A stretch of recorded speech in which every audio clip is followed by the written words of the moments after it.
안녕하세요, 한상기입니다. 오늘 소개해드릴 차는 제네시스 GV70 2.5 터보 스포츠 패키지입니다. GV70은 GV80에 이은 제네시스 브랜드의 두 번째 SUV이고요. 일반 모델과 스포츠 패키지 두 가지로 나오는데 지금 보시는 차는 스포츠 패키지고요. 모든 옵션이 다 들어간 사양입니다. 가격은 6,903만원이고요. 일반 모델과 스포츠 패키지는 사양이나 디자인에서 좀 차이가 있어요. 예를 들어서 스포츠 패키지의 경우에는 19인치 휠과 프리뷰 전자제어 서스펜션 그리고 사피 브레이크가 기본으로 들어가고요. 외장 디자인에서 좀 차이가 있습니다. 이 전면 같은 경우에는 저 그릴의 디자인이 다르고요. 그래서 기본적으로 같은 디자인이긴 하지만 일반 모델과 같이 놓고 보면은 좀 차이가 있습니다. 거기다가 저 측면에 인테이크 있잖아요. 저기에 그 면적? 그것도 더 크죠. 저 인테이크 면적이 훨씬 더 큰데 실제로 저 타이어 쪽으로 빠지는 그 면적 자체는 비슷한 것 같아요. 헤드램프는 LED가 기본이고요. 하이테크 패키지를 선택을 하면은 지능형 헤드램프가 포함이 됩니다. 사실 이 지능형 헤드램프가 만약에 서울 시내를 주로 운전을 하신다면은 그렇게 크게 효용성은 없는데 좀 어두운 지방국도를 다니시면은 효과가 있습니다. 참고로 지금 보시는 차의 외장 색상은 미우나 레드인데 확실히 이 빨간색이 더 눈에 띄는 색상이긴 하지만 같이 놓고 보면은 세비 실버가 좀 더 예쁘긴 합니다. 물론 이 빨간색이 눈에 잘 띄는 그런 색감입니다. GV70은 동급에서 차체 사이즈가 가장 큰 편에 속하는데 비율적으로 보면은 마칸에 좀 더 가깝습니다. 동급에서 휠베이스나 전장이 가장 긴 편이고요. 반면에 전고는 가장 낮은 편이죠. 휠베이스는 GLC와 비슷하고요. 그래서 옆에서 보면은 통상적인 SUV보다는 좀 낮은 그런 모습입니다. 참고로 GV70은 저 측면의 캐릭터 라인 특징인데 이게 색상에 따라서 저 캐릭터 라인이 좀 다르게 보이는 경우가 있어요. 예를 들어서 세비 실버나 이 색깔은 저 측면의 캐릭터 라인이 꽤 뚜렷하게 보이는데 하얀색 같은 경우에는 저 라인이 좀 묻혀 보이긴 합니다. 스포츠 패키지는 이 후면의 디자인도 조금 다릅니다. 가장 큰 특징이 역시 머플러 팁이죠. 일반 모델의 머플러 팁은 그릴의 디자인을 약간 세로로 돌려놓은 같은 그런 모습인데 이 스포츠 패키지는 보시는 것처럼 이렇게 원형이에요. 실제 머플러는 작지만 저 머플러 팁이 커서 확실히 좀 더 스포티해 보이긴 합니다. 그리고 저번 시승기에서 말씀을 드린 것처럼 범퍼 하단 쪽에는 저 검은색 플라스틱이 좀 너무 많이 들어간 게 아닌가 싶기도 하고요. 타이어는 미쉐린의 프라이머시 투어 AS, 사이즈는 2호의 40R 21입니다. GV70의 알로이 사이즈는 18과 19, 21인치 세 가지가 있고요. 이 타이어의 트레드 웨어는 540이고요. 확실히 21인치가 들어가니까 19인치보다는 좀 더 맞는 그런 사이즈 같고요. 다른 말로 하면은 19인치가 상대적으로 좀 작아 보이죠. 그리고 스포츠 패키지는 사피스톤 브레이크가 기본으로 들어가고요. GV70 스포츠의 실내는 기본적으로 일반과 동일한데 그 내장 색상이 좀 달라요. 스포츠의 실내는 내장 색상이 세 가지밖에 없어요. 블랙과 블루, 빨간색 이게 세 가지인데 지금 보시는 차의 실내는 블루입니다. 이 블루가 처음에 얼핏 보면은 약간 좀 검은색으로 보이는데 실제로는 블루예요. 그래서 블랙과 비교를 해보면은 이제 시각적으로 보기에는 그 빨간색이나 블랙보다는 이 블루가 더 낫고요. 제가 원래 주문하려고 했던 차도 스포츠의 내장이 블루였죠. 그래서 스포츠의 그 세 가지 색상 중에서 고른다고 한다면은 저는 블루가 가장 낫다고 생각이 되고요. 다른 말로 하면은 스포츠는 가격 대비 사양이 더 좋은 대신에 내장의 선택의 폭이 좀 더 좁죠. 예를 들어서 일반 모델 같은 경우에는 디자인 1, 2는 총 5가지 색상이 있는데 이 블루는 3가지밖에 없으니까 이것 때문에 좀 고민을 하시는 분이 있을 것 같아요. 그리고 스포츠는 이제 치장이 조금 더 들어갔어요. 예를 들어서 대시보드와 도어 트림 쪽에 이렇게 두 줄의 바늘땀이 쭉 들어갔는데 요거는 현대 N9과 좀 비슷한 그런 터치가 아닌가 싶습니다. 일반과 스포츠 모드 디자인 2는 디자인 1보다 소재가 좀 더 좋죠. 가장 큰 특징이 바로 이 스웨이드인데 지금 보시는 것처럼 천장과 A필러 그리고 선바이저 커버까지 전부 스웨이드가 적용이 됐어요. 이 스웨이드가 만졌을 때의 촉감도 괜찮지만 그 시각적인 고급성도 있기 때문에 여기서 디자인 1과 2의 차이도 있습니다. 그리고 디자인 2 같은 경우에는 이 도어 트림이나 이 센터피시아 옆쪽에 있는 그 장식도 좀 다르죠. 제가 전에 처음에 봤을 때 말씀을 드린 것처럼 이 디자인 2에 들어간 이 장식은 뭔가 그 여성용 핸드백? 을 좀 연상시키는 그런 디자인입니다. 모니터는 14.5인치가 들어가고요. 이거는 현대차 그룹 전체에서는 가장 큰 사이즈죠. 그리고 GV70은 이 14.5인치 와이드 타입이 기본으로 적용이 됩니다. 방금 말씀을 드린 것처럼 이제 세부적인 그 터치가 조금 다른데 의외로 또 이런 이 웰컴 사운드 있잖아요. 이 소리가 또 좀 달라요. 방금처럼 꺼질 때 약간 저기 바람 소리가 들어갑니다. 이 스포츠는 안쪽에 있는 메뉴는 기존과 동일합니다. 전에 말씀드린 것처럼 GV70은 기본으로 들어가는 편의 장비가 되게 많아서 좀 과장하면은 다른 차들의 풀옵션 수준입니다. 물론 이런 빌트인 캠 같은 경우에는 옵션이고요. 이 빌트인 캠 같은 경우에는 오디오는 녹음이 안 되고요. 그냥 영상만 녹음이 되고 지금 보시는 것처럼 타임랩스라든가 이제 핸드폰으로 옮길 수 있는 그런 기능까지 포함이 됩니다. 주로 사용하는 메뉴는 이 설정으로 들어가면 있는데, 차량에서 운전자 보조로 들어가면은, 참고로 제가 지금 타고 있는 차는 완전히 풀옵션 사양이어서 드라이빙 어시스턴스 패키지 2가 적용된 사양입니다. 그래서 제 차보다 들어가 있는 그 ADS가 조금 더 많긴 해요. 이 운전자 보조에서 들어가면은 소위 말하는 ADS 기능을 여기서 대부분 다 설정을 할 수가 있고요.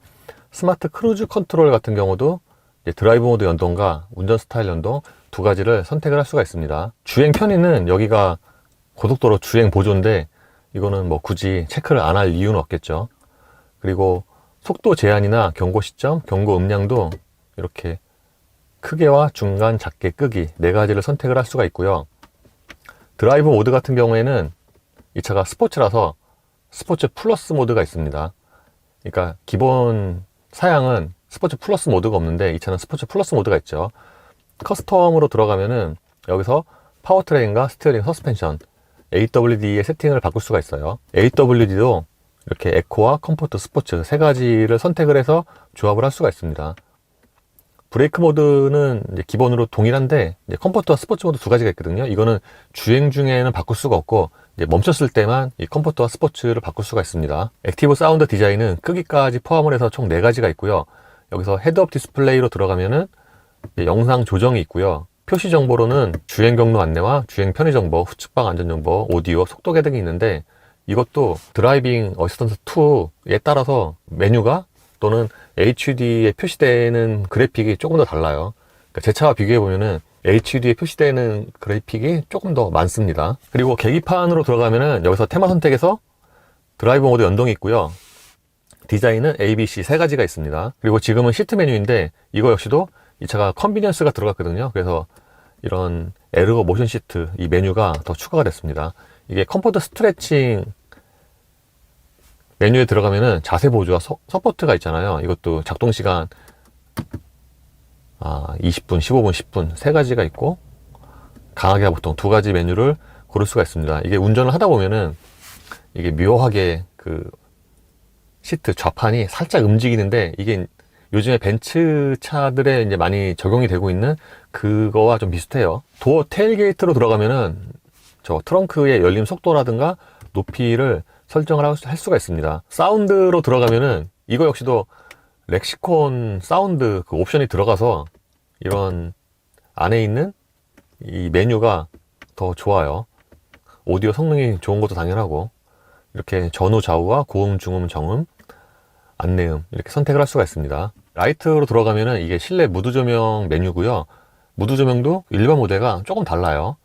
그러니까 그 효과로 보면은 이 무드 조명 역시도 일반 모델보다는 조금 더 좋은데 더 좋다기보다는 좀 취향의 차이가 아닌가 싶습니다. 적용 범위는 또 동일해요.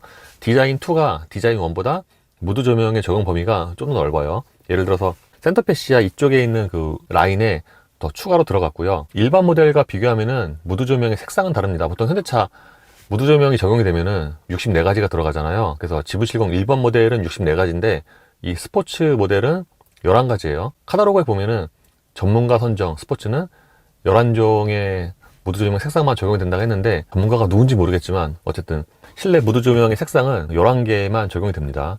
근데 진짜 말 그대로 딱 되게 예쁜 색깔 11가지만 모아놓은 것 같아요.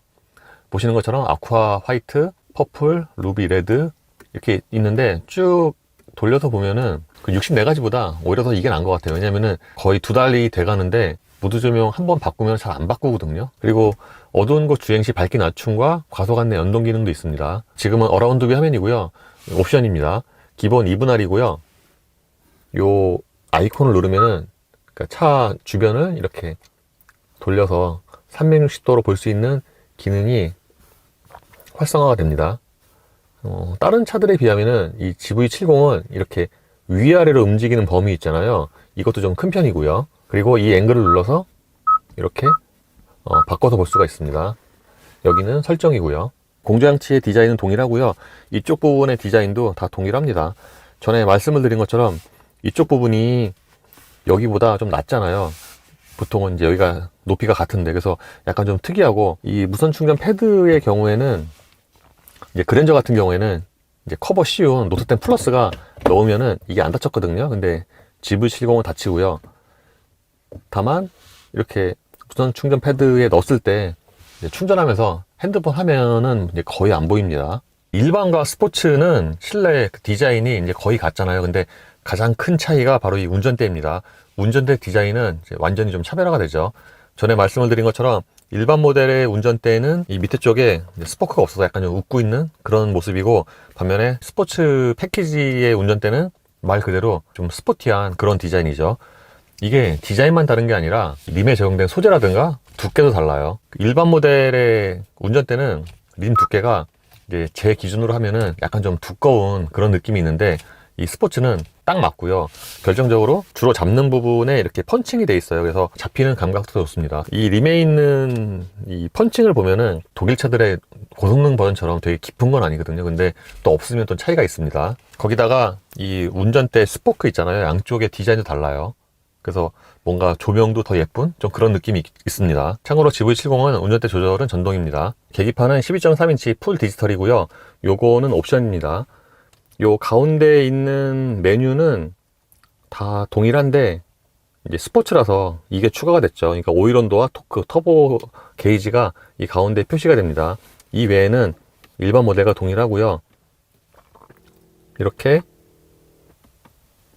드라이브 모드를 바꾸면은 계기판 디자인도 같이 변하는데, 이제 스포츠와 스포츠 플러스는 동일합니다. 시트의 쿠션은 기본적으로 좀 탄탄한 편입니다. 이 차가 컨비니언스가 들어가서 기본적인 시트의 기능성이 좀 더 좋긴 한데, 기본적으로 쿠션은 일반 모델과 동일하게 좀 단단한 편이고요. 근데 오히려 번갈아 타보면은 일반 모델의 그 엉덩이가 닿는 부분이 약간 좀 더 부드러운 그런 느낌이 있어요. 전체적으로 시트의 크기는 이제 차 사이즈 대비해서 넉넉한 편이고요. 결정적으로 이 컨비니언스 시트는 저 시트 좌판 앞부분이 연장이 되죠. 그래서 제가 여러 번 말씀을 드린 것처럼 저게 없으면은 크기가 넉넉하긴 한데 좌판 길이는 성인 남자에게는 조금 짧을 수가 있어요. 근데 저 좌판 길이를 늘릴 수가 있으니까 저런 면에서 좀 더 편하고, 결론적으로 제가 만약에 다시 차를 산다면은 저 컨비니언스는 넣을 것 같아요. 그리고 스포츠 시트는 보시는 것처럼 그 테두리에 바늘땀이 들어갔고요. 빨간색. 심지어는 저 안전벨트도 빨간색이죠. 도어 트림도 여러 가지 색상과 소재가 쓰였고요. 아까 말씀드린 것처럼 디자인 2는 저 측면에 그 무늬가 좀 다르죠. 유리는 4개 모두 다 원터치고요. 참고로 GV70은 이제 기본부터 1열과 2열 모두 이중 접합 유리가 기본입니다. GV70의 2열은 보기보다는 넓어요. 생각보다는. 예를 들어서 제가 앉으면은 무릎과 앞치도 사이에 주먹이 한 2개 정도가 들어가는데, 생각보다는 2열의 크기가 결정적으로 이제 시트가 좀 넓죠. 시트 같은 경우가 보통 2열은 이 좌판 길이가 좀 짧은 경우가 많은데, 이거는 컨비니언스 선택을 안 해도 동일하게 들어갑니다. 그래서 이렇게 2열 시트가 좀 넓은 것도 좀 장점이라고 할 수가 있고요. 대부분의 현대차 그룹의 SUV에 해당되는 얘기인데, 이 차 역시도 2열 등받이 각도 조절의 폭이 좀 되는 편이에요. 그래서 이렇게 최대한 뒤로 눕히면은 좀 편한 그런 자세가 나옵니다. 그리고 1열 시트 아래쪽의 공간도 조금 여유가 있어요. 이게 그 좌우의 폭은 그렇게 넓은 편 아닌데, 지금 1열 시트를 가장 낮춘 편이거든요. 근데 이렇게 신발을 넣으면은 상하에 여유가 있습니다. 반면에 대부분의 차들처럼 이제 뒷바퀴 굴림 베이스는 이 가운데 부분이 이렇게 좀 많이 올라와 있잖아요. 그래서 2열의 가운데 앉기에는 좀 무리가 있고, 결정적으로 2열의 가운데 시트는 이제 다 해당되는 얘기긴 한데, 보시는 것처럼 이제 쿠션이 없고 높아서 실제로 앉으면은 좀 불편하죠. 그래서 사실상 2열은 2명만 앉을 수 있는 그런 공간이라고 하겠습니다. 2열 승객을 위해서는 여기에 공조장치가 마련이 되고요. 이 차가 2열 컴포트 패키지까지 적용이 된 차라서 이렇게 통풍 시트까지 적용이 됩니다. 그리고 2열 승객을 위해서는 이렇게 블라인드가 마련이 되고요. 이것도 패키지에 포함이죠. 그리고 이중접합 유리는 2열까지 적용이 되어 있는데, 확실히 이거를 이렇게 만져보면은 얼마 전에 시승했던 아이오닉5 이제 같은 이중접합인데, 이 GV70이 이중접합 유리의 그 두께가 조금 더 두껍습니다. 이 차가 2열은 생각보다 넓은데 트렁크가 작아요. 그러니까 뭔가 좀 선택과 집중을 한 것 같습니다. 2열 공간은 좀 넓히는 대신에 트렁크는 좀 작고, 이게 보는 것보다는 좀 작아서, 예를 들어서 그 산타페 CM에 있던 전에 타던 그 차에 있는 짐을 여기다 옮기려고 하면은 당연히 다 안 들어가죠. 그래서 보는 것보다는 트렁크 공간은 좀 작습니다. 참고로 이 차는 풀옵션 모델에서 이렇게 러기지 스크린도 마련이 되고요. 제 차에는 없어요. 그리고 2열 시트는 이렇게 레버를 당기면은 이렇게 접힙니다. 예, 2열 시트까지 모두 접으면 이렇게 평평한 공간이 생기는데, 이 정도면은 트렁크 바닥부터 2열 시트까지 거의 평평하게 이어지는 편이죠. 예, 공회전 때 엔진 소음은 충분히 조용합니다. 제가 제 차 시승기 때 말씀드린 것처럼 이 차는 주행 중에 비해서 공회전 때는 엔진 소음이 좀 들리는 편이에요. 그러니까 그 RPM에 비해서 뭔가 엔진이 더 빨리 돌고 있다, 그런 좀 느낌이죠. 그리고 스포츠 플러스로 바꾸면은 이 RPM도 1000rpm으로 좀 회전수가 뜨고요. 보통은 이제 700, 600 이러잖아요. 근데 스포츠 플러스로 바꾸면은 1000rpm 정도로 뜹니다. 그리고 진동 대책은 꽤 좋아요. 이 차가 제 차보다 주행거리가 한 1000km 정도가 좀 많은데, 운전대라든가 이 시트로 전달되는 진동이 거의 없는 수준입니다. 이 차가 제 차보다 오히려 진동이 좀 더 없는 것 같은 느낌이. 이 차의 파워트레인은 2.5L 가솔린 터보 엔진과 8단 자동 변속기로 조합이 됩니다. 최고 출력은 304마력이고요. 기본적인 주행 특성은 스포츠 패키지긴 하지만 제가 타고 있는 차 그거와 비슷합니다. 근데 가장 관심사가 승차감이잖아요. 제가 어제 오늘 시승을 해보니까 확실히 전자식 서스펜션 들어간 차가 승차감이 좀 더 좋습니다. 이게 그때 그 연구원이 말한 것처럼 무슨 MRC나 에어 서스펜션처럼 우와 차원이 달라, 이 정도는 아니지만 분명히 차이가 있어요. 예를 들어서 지금처럼 이렇게 가로형 빨래판 구간에서 그 노면 충격을 흡수해주는 능력이 좀 더 좋아요. 이 전자식 서스펜션이 없는 제 차 같은 경우에는 방금 저 구간에서 이렇게 좀 퉁퉁퉁퉁하고 그 초기 충격이 좀 올라오는데, 이 차는 그거보다는 더 좀 부드럽게 충격을 흡수를 합니다. 그래서 종합을 해보면은 승차감 차이는 이제 분명히 있지만 그 차이가 또 아주 큰 건 아니고, 그리고 노면이 좋은 곳에서는 생각보다 또 차이가 그렇게 많이 안 나요. 근데 그 효용성 또는 차이를 느끼려면은 이제 노면이 안 좋은 곳, 좀 거친 노면, 그런 데에서는 좀 차이가 있습니다. 그래서 만약에 제가 GV70 새로 산다면은 저는 뭐 별로 고민도 안 하고 세빌 실버만큼이나 고민 안 하고 전자식 서스펜션 108만원짜리를 넣을 것 같아요. 그 연구원 얘기를 들어보면은 눈에 보이지 않는 이런 옵션 같은 경우에는 100만원이 넘어가면은 선택하는 비율이 좀 떨어진대요. 근데 그냥 제 기준으로 말씀을 드리면 당연히 넣는 게 낫다고 생각이 듭니다. 그러니까 이 차도 기본적으로 좀 단단해요. 그 디젤까지 세 대를 타보니까 GV70은 3.5와 2.2 디젤은 전자식 서스펜션에 들어간 차는 하체가 좀 부드럽고요. 이 2.5 가솔린은 그 앞선 두 차보다는 좀 단단합니다. 근데 전자식 서스펜션 유무가 있고 없고의 차에 따라서 2.5도 있는 차가 조금 더 부드럽고요. 정확히는 부드럽다기보다는 충격 흡수를 조금 더 잘한다고 봐야 되겠죠. 제가 제 차 시승기 설명을 드릴 때 대략 1500rpm에서 이 떨림이 좀 있다고 그랬잖아요. 이 차도 있는데 제 차보다는 좀 없는 것 같아요. 이 운전대나 가속 페달로 전해지는 진동이 좀 적습니다. 근데 사실은 보통 가솔린 엔진이라고 해도 이렇게 고단으로 1500rpm 달릴 때 이 정도의 떨림이 있는 차가 많거든요.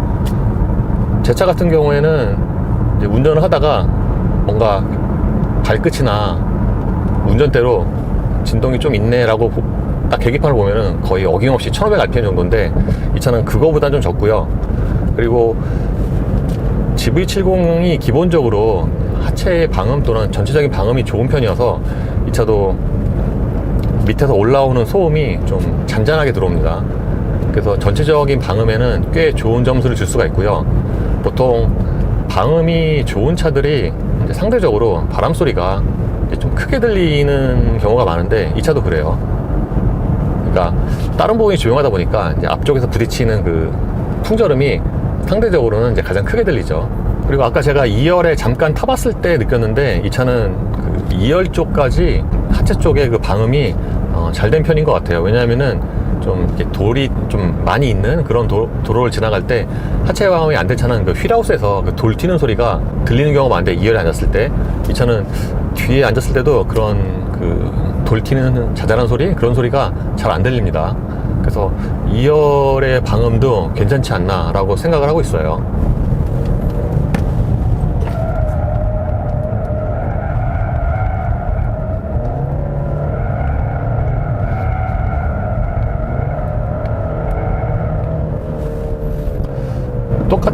컴포트 모드로 달렸다고 했을 때 제 차보다 속도가 높게 나오네요. 제 차 생각보다 코너에서 내리막에서 속도가 좀 잘 나오는 그런 편인데 얘는 그거보다 조금 더 잘 나오고요. 결정적으로 이제 스티어링 휠 그 조향할 때 좀 차이가 있어요.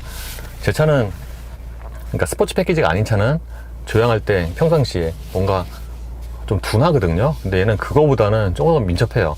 아무래도 이 차가 스포츠 패키지이기도 하지만 그 이 LSD가 들어가다 보니까 회전할 때 영향이 좀 있는 것 같아요. 참고로 이 차는 ISG로 엔진이 꺼질 때 떨림이 거의 없이 탁 하고 꺼지긴 하는데, 확실히 앞바퀴 굴림 베이스보다는 그 뒤쪽이 또 살짝 떨리는 그런 게 있습니다. 보통 요즘에 이제 시승한 차는 거의 대부분 앞바퀴 굴리면서 여기서만 이제 떨림이 보통 발생을 하는데, 이 차는 그 떨림 진동이 크진 않지만 시동이 꺼질 때는 뭔가 뒤쪽까지 좀 살짝 떨리는 이제 그런 느낌도 있습니다. 켜질 때도 그 떨림이 큰 편은 아니고요.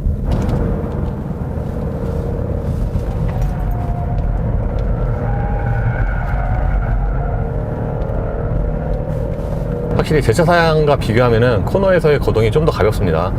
이 차가 사실은 공체중이 더 무겁거든요. 한 40, 50 정도가 더 무거운데, 그럼에도 불구하고 동일하게 코너 달리면은 얘가 더 가볍게 움직여요. 결정적으로 속도도 더 높게 나오고요. 오르막과 내리막 모두. 그래서 중간 결산을 해보면은 이 차는 그 일반 사양 제 차보다 코너도 빠르고 승차감도 빠르고 그렇습니다. 그리고 가속력은 제 차보다 느려요. 이게 아무래도 21인치 휠이다 보니까 19인치 휠인 제 차보다는 그 0-200까지의 그 가속력이 좀 차이가 있습니다. 제 동영상 기준으로 보면은 정지에서 200km까지의 가속 시간이 약 26초인데, 이제 제 차는 동일한 조건, 동일한 노면에서 했을 때 23초 정도가 나왔거든요. 그러니까 3초 차이가 있으니까 이게 좀 유의미한 차이가 있는 거죠. 물론 이 차이는 아마 알로이 사이즈에서 비롯된 거라고 생각이 되고요. 다른 말로 하면은 이거 21인치 말고 19인치로 하면은 대략 비슷하게 나오지 않을까 싶습니다. 전에 말씀을 드린 것처럼 이 GV70 또는 2.5 가솔린 터보 엔진은 초반보다는 이제 고속, 나중에 가서의 그런 그 가속력이 조금 더 인상적인데, 이 차가 기본적으로 체감 가속력이 그렇게 빠른 편이 아니어서 그냥 달리면 잘 모르고요. 가끔 속도계를 확인을 해보면은 생각보다 속도감이 낮구나 또는 속도가 높구나 라고 느끼게 됩니다. 그리고 분명히 같은 엔진인데 동일하게 8단 1500rpm으로 주행을 하면은 떨림이 적네요. 제 차보다. 이게 주행거리가 더 많은데도 불구하고.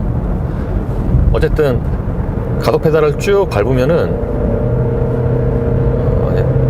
본격적으로 이제 터보가 작동하는 그 시점이 대략 한 2500rpm, 3000rpm 그 사이인데, 그때부터는 굉장히 꾸준하게 힘이 나오죠.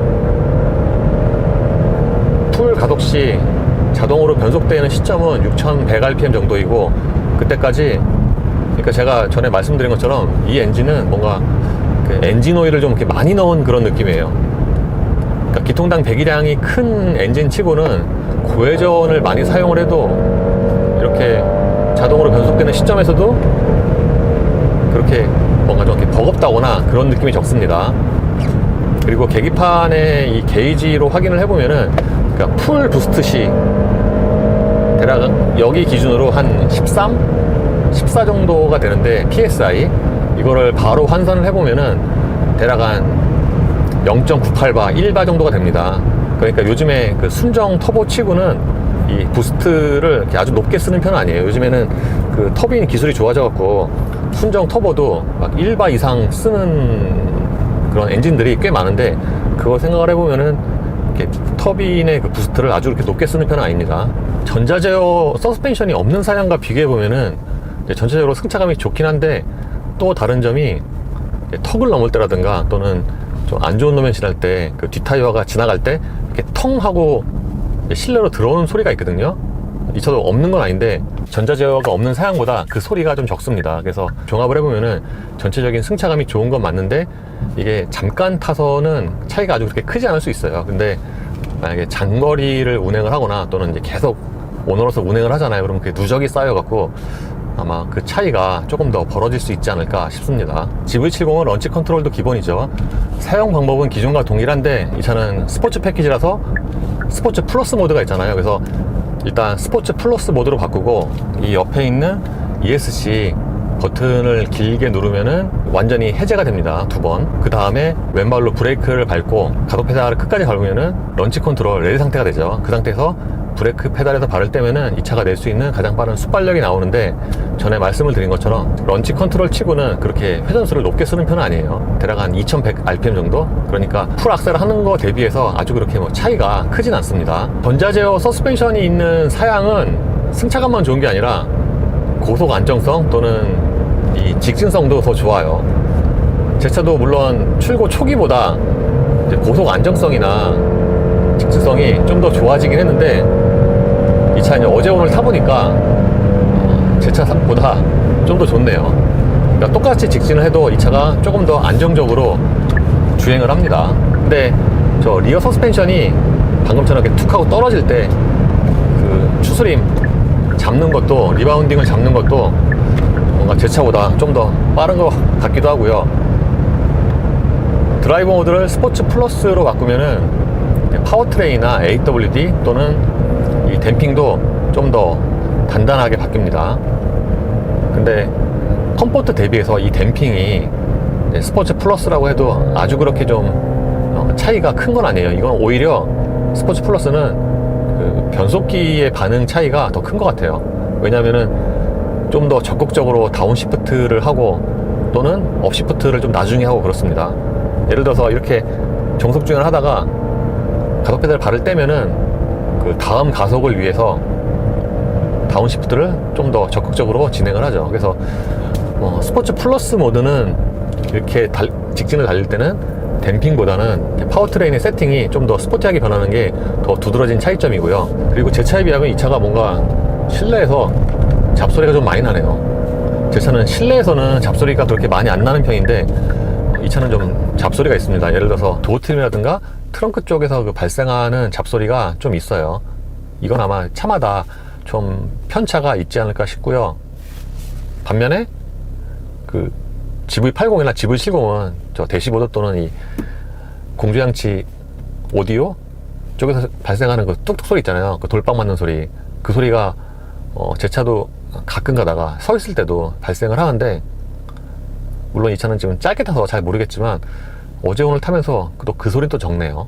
그리고 승차감도 2열에 사람이 탔을 때의 그 차이가 좀 있어요. 제 차 같은 경우에는 뒤에 사람이 탔을 때, 예를 들어서 유청희 씨라든가 큰 고모, 사촌 누나가 뒤에 탔을 때 그 승차감 차이가 있거든요. 제가 전에 그 브이로그 때 말씀을 드린 것처럼 전자제어 서스펜션이 없는 제 차 같은 경우에는 2열에 사람이 타면은 뭔가 더 단단하게 느껴져요. 그래서 이 차는 혼자 타는 게 승차감이 가장 좋은 것 같다라고 제가 말씀을 드렸거든요. 그런데 이 차는 뒤에 사람이 타면은 그 혼자 탈 때와의 그런 차이가 뭐 거의 없고요. 그래서 그 전자제어 서스펜션에 따른 그 차이가 이렇게까지 보면은 생각보다는 좀 이렇게 광범위하게 있는 편이죠.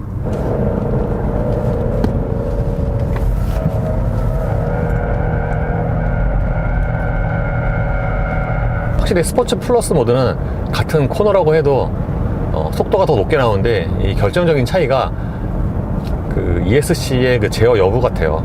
그러니까 컴포트 모드에서는 비슷하게 속도로 진입을 해도 제어량이 조금 더 많은데, 이 차는 제어가 조금 더 나중에 들어가도 그렇게 많지 않고 좀 더 빨리 풀고, 그래서 속도가 더 높게 나옵니다. 이게 소형 SUV이긴 하지만 이제 SUV로서 거의 마지막 최종 속도가 세 자릿수 정도까지 나오는데, 이 정도면은 꽤 높은 편입니다. GV70은 기본으로 들어가는 ADS가 꽤 많은 편인데, 이것도 드라이빙 어시스턴스 1, 2에 따라서 좀 달라요. 드라이빙 어시스턴스 1만 들어가 있는 차는 이 차로 변경 보조가 없는데, 이 차는 2까지 들어갔기 때문에 있습니다. 지금처럼 ACC를 작동을 시키면은 저 HUD와 계기판에 이렇게 약간 화살표 같이 녹색으로 떠요. 그러면은 차로 변경 기능이 실행이 될 수 있다는 그런 조건이죠. 이 상태에서 이렇게 깜빡이를 한번 넣으면은 이렇게 부드럽게 차선을 변경을 합니다. 그러니까 일상적인 주행에서는 이렇게 워터치 깜빡이 한 번 넣으면은 이제 설정한 거에 따라서 뭐 3번이나 5번 정도 울리잖아요. 근데 이걸로 작동을 시키면은 지금은 이게 실선이어서 안 된다고 뜨죠. 작동을 시키면은 이 차로 변경이 완료가 될 때까지 이렇게 계속 깜빡이가 실행이 되고요. 이게 같은 차로 변경이라고 해도 GV80보다 좋습니다. GV80 같은 경우에는 차로 변경을 실행을 시키려면 이거를 계속 이렇게 들고 있어야 됐죠. 이렇게. 근데 이 차 같은 경우에는 이렇게 그냥 평상시 사용하는 것처럼 워터치 한 번만 작동을 시키면은 이렇게 작동이 실행이 되고요. 차로가 변경되는 이 움직임도 GV80보다 조금 더 부드럽습니다. 그래서 이런 거 보면 확실히 최근에 나온 차가 좋구나 싶기도 하고요. 그럼에도 불구하고 이렇게 이 정도의 움직임이라면은 굳이 이게 차로 변경이 필요가 있나 싶기도 합니다. 그리고 연비는 제 차와 대략 비슷한데 90으로 정속 주행하면은 이 차가 21인치여서 그런지 뭔가 좀 미세하게 좀 떨어지는 것 같아요. 대략 한 15 밑으로 나올 때가 꽤 많고요. 그래서 그런 면에서 보면은 좀 차이가 있습니다. 반면에 110에서는 정속 주행할 때 연비가 비슷하고요. 2열 승차감의 경우에는 노면에 따라서 좀 차이가 큽니다. 제가 아까 개건 기자가 약간 좀 고갯길, 국도 같은 데 운전할 때는 1열과 2열의 승차감 차이가 굉장히 좀 크다고 생각을 했는데, 지금처럼 좀 노면이 좋은 곳 또는 이렇게 간선도로를 그냥 천천히 일치해서 달리면은 그거보다는 좀 한결 낫네요. 그래서 이 차는 일반 국도라든가 고갯길 달릴 때는 1열과 2열의 승차감 차이가 꽤 크지만 이런 간선도로에서는 그거보다는 한결 낫습니다. 1열 대비해서 2열에 타면은 그 노면의 요철 또는 충격이 좀 더 자잘하게 느껴지는데, 이게 등 있잖아요, 등 또는 엉덩이, 그 부분에 좀 직접적으로 전달이 됩니다. 이번에 스포츠 패키지가 적용된 GV70 2.5까지 시승을 했는데요. 확실히 가격 대비 장비라든가 주행 성능으로 보자면은 스포츠 패키지가 좀 더 좋네요. 전자제어가 없는 제 차와 비교해보면은 이 스포츠 패키지는 승차감도 좋고 고속 안정성 또는 직진성도 더 좋고 여러 가지 면에서 더 좋은 점이 있습니다. 그리고 이 LSD와 21인치 휠이 들어가서 그런지